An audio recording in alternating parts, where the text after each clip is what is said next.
Par Lucie Gosselin. Jacques Dutronc fête en ce dimanche 28 avril son 81e anniversaire.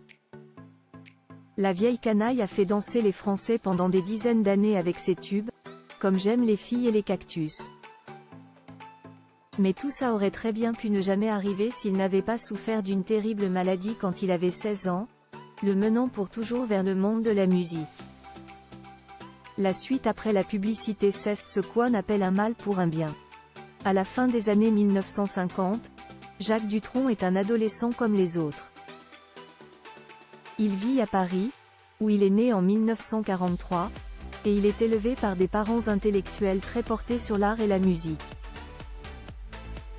Son père, Pierre, ingénieur, est aussi pianiste et encourage le jeune Jacques à suivre des cours de musique. Mais tout bascule quand l'adolescent contracte la maladie de Bouillot, à l'âge de 16 ans. Cette complication, entraînée par une infection bactérienne, provoque des rhumatismes très douloureux et inopérables au niveau des articulations. Jacques Dutronc, qui s'apprêtait récemment à être opéré, doit alors rester cloîtré chez lui pendant 1 an pour guérir et se reposer, mais il en profite pour apprendre à jouer de la guitare.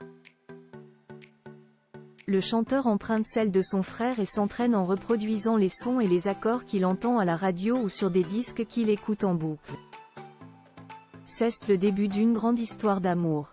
Une fois guéri et autorisé à sortir de chez lui, Jacques Dutronc est déterminé à se lancer dans la musique.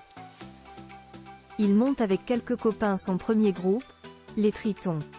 Vieille canaille dès l'adolescence, l'aventure se termine vite et les amis s'éloignent. Mais le succès, lui, ne tarde pas à arriver.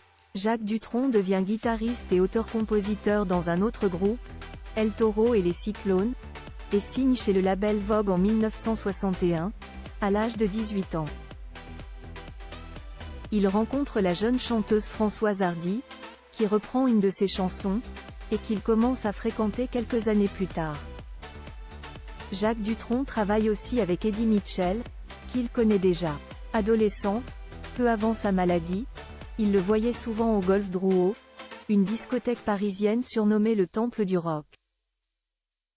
L'ancien amant de Romy Schneider y avait aussi rencontré un certain Johnny Hallyday, dont le succès fulgurant lui a donné envie de se saisir du micro et de devenir chanteur. Aujourd'hui, Jacques Dutronc se fait discret et ne chante plus. Il a fait ses adieux à la scène en écourtant sa tournée avec son fils, Thomas Dutronc, en décembre 2022. Depuis, il a confié subir de nombreux problèmes de santé et avoir du mal à jouer de la guitare à cause de ses doigts abîmés par l'arthrose. Mais même s'il ne fait plus de concerts, ses classiques, de Il est 5 heures, Paris s'éveille au petit jardin, continuent à vivre et à être chantés à travers les générations.